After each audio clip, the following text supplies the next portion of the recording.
Godzilla Singular Point is the first animated Godzilla television series ever to be entirely produced in Japan. As of this video, it is currently streaming weekly episodes to Netflix Japan, which are then aired a week later on Tokyo MX, BS11, and other Japanese TV stations. The rest of the world will be able to experience this fresh and fun new take on the King of the Monsters in June 2021. Though its history is technically still being written, Japan is not even halfway through the show's 13-episode run as of this video, there are many stories to share regarding its inception and production. Please be warned, there will no doubt be spoilers present in this video, but if you're okay with that, please sit back and enjoy the history of Godzilla Singular Point, development to release.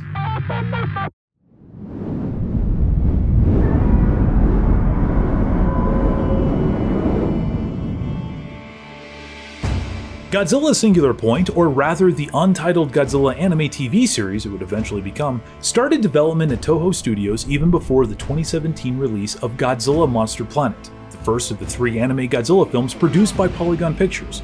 Similar to the Godzilla anime trilogy, Singular Point was fast-tracked to capitalize on the massive success obtained by 2016's Shin Godzilla. It would be presented as an animated television series, and again, like the anime trilogy, would aim to connect to an audience who had not yet been exposed to Godzilla and would be globally distributed by Netflix.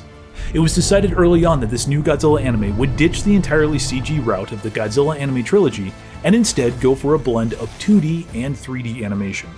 This artistic direction would be overseen by animation studios Bones and Orange, 2 world-renowned anime companies with established business ties to Netflix. This was about all there was to Singular Point when Japanese anime storyboard artist and director Atsushi Takahashi was offered the role as Godzilla Singular Point's director. In 2016, Takahashi had directed Doraemon the Movie, Nobita's Great Adventure in the Antarctic, which had been seen by Godzilla Anime Trilogy and Toho animation producer Takashi Yoshizawa. Apparently, Yoshizawa thought Doraemon's blend of sci-fi and entertainment felt similar to Godzilla, and this is what led him to offering the gig to Takahashi. Despite having very little details to go on, Takahashi accepted, and Godzilla Singular Point had found its director.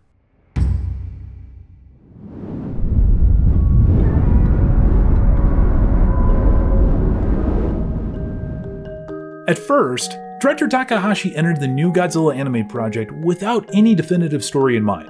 "I was told that as long as it was Godzilla, I could do whatever I wanted," said Takahashi in an interview that appeared on montanweb.jp. But that was difficult. It would be difficult if we didn't know what direction to take.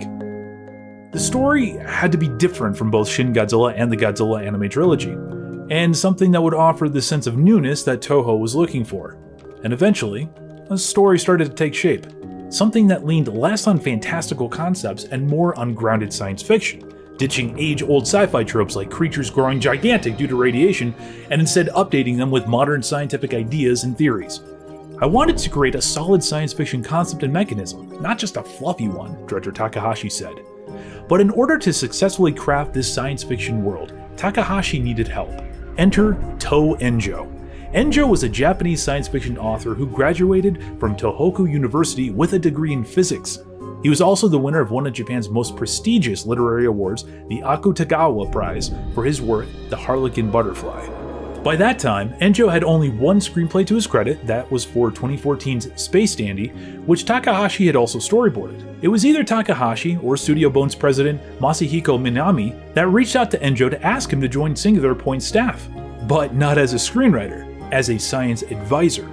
Enjo's job would be to verify whether the science fiction depicted in Godzilla Singular Point would conform to basic scientific principles.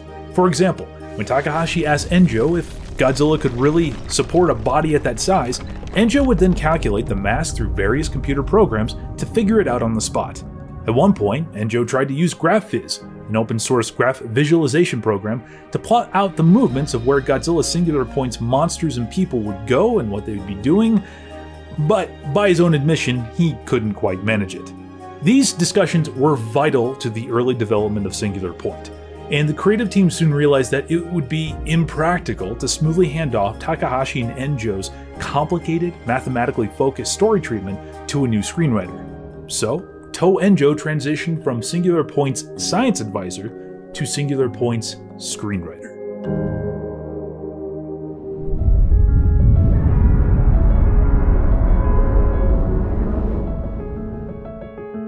Usually in an anime project, much pre-production would have already been prepared before the screenwriter was even brought on board. This would include materials like storyboards and a story bible.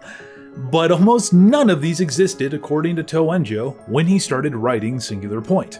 This was either due to the circumstances of how Enjo became screenwriter, or it might have been by design thanks to director Takahashi. With experience on anime co-produced by both Japan and France, Takahashi enjoyed France's freedom of being able to create a system that suited the production from scratch. If we don't keep our eyes open for new things, we will die, Takahashi told Asahi.com, explaining how very few contemporary Japanese anime productions are actually done in Japan. The interview also noted it was Takahashi's hopes the sustainability of Japanese animation would increase by incorporating knowledge, techniques, and workflows of various cultures. So Enjo began writing the script. What does Godzilla eat? That's where I started.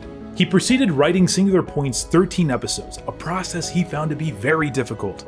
How would the series be structured? After all, Toho had never attempted a project like this before. What cities should be destroyed, and how should monsters appear?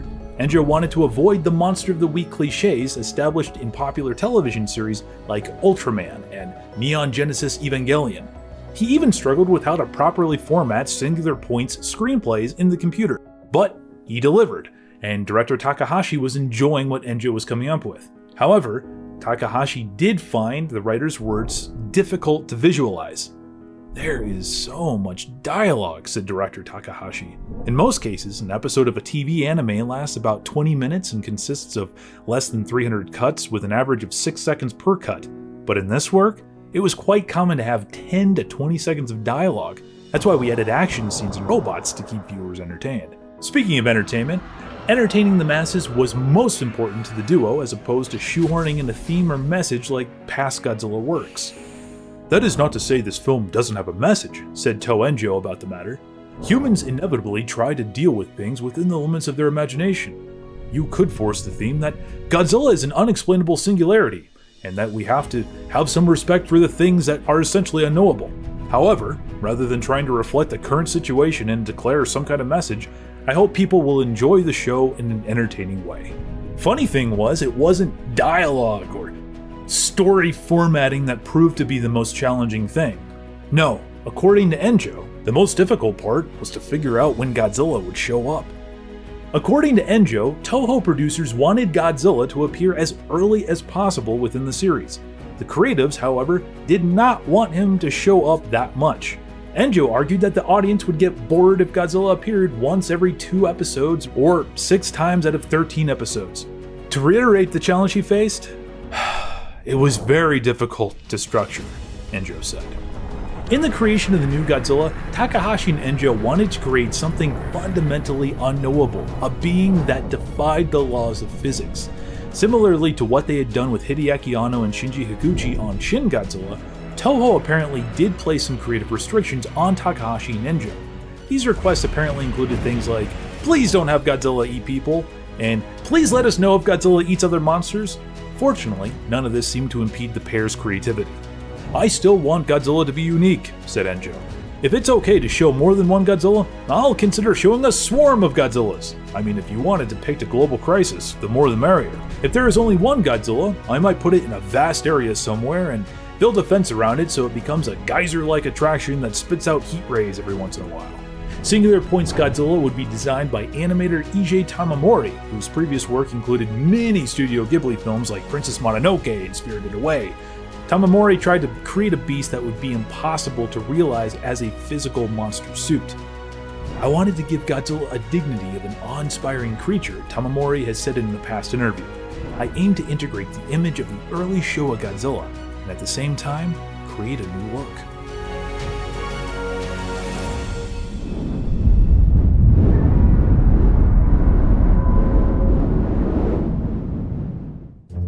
In creating Godzilla Singular Point's main leads, Mei Kamino and Yun Arakawa, director Takahashi imagined what it would be like for famous Japanese detective characters to go up against Godzilla. This is because Takahashi had found himself most attracted to characters in past Godzilla films who did not fight aggressively against the monsters.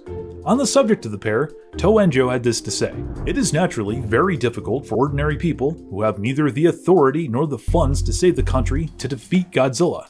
Therefore, the key to confronting Godzilla is the knowledge and technical skill of the main characters. The only way to defeat a creature as big as Godzilla is with pitfalls, poison, or bombs. The average boy and girl can't even use those. The only thing they have is their wits." Mei and Yoon, as well as the entire Singular Point character roster, would go on to be designed by Kazu Kato, the author of the manga Blue Exorcist. Voice actor-wise, the role of Mei ultimately went to Gridman's Yume Miyamoto, and Yoon would be portrayed by Yu-Gi-Oh's Shoya Ishigi. Miyamoto was never a tokusatsu fan growing up, but she loved the environment on Gridman where all the crew members were super passionate tokusatsu fans. When it was decided that I would be involved with Godzilla Singular Point, I was thrilled to be able to experience that high level of enthusiasm again, she said. Both actors found their roles very challenging.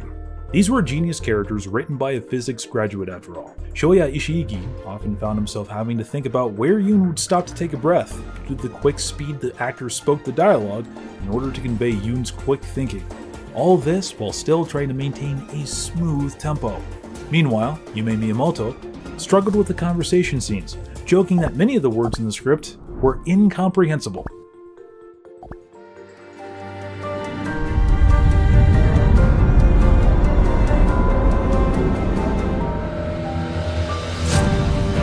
Due to a leak on Twitter, the world became aware of Godzilla Singular Point before Toho Animation officially announced it on October 7, 2020.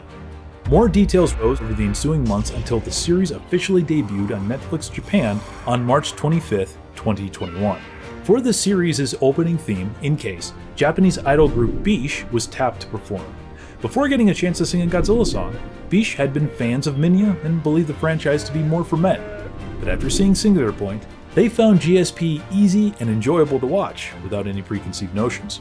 Oh, and they thought Mei's outfits were really cute. Speaking of Mei, the end theme, Oi, it's AOI, was performed and written by Polka Dot Stingray with the main character in mind. This is, of course, reflected in the wonderful end credits animation where Mei is running through various scenes encountering all sorts of characters and creatures that have inhabited the Godzilla franchise for nearly 7 decades. In reference to Singular Point's many Easter eggs and shoutouts, director Takahashi has said, "There is not a single meaningless line or scene, and that the staff tried to stuff as many Godzilla and Toho Tokusatsu references into the series as they possibly could." Then, on April 12, 2021, Netflix announced that Godzilla Singular Point would be going global in June 2021.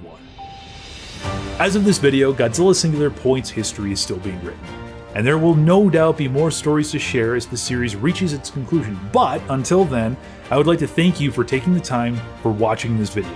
Please, seriously, if you enjoyed this, please share this wherever possible. YouTube continues to make it incredibly difficult for our content to be seen on this platform, and external sharing really does help our work get seen and helps us grow as a channel. Thank you again so much, and for Godzilla's sake, keep watching Tokusatsu for the good of mankind and yourselves, and we will catch you soon.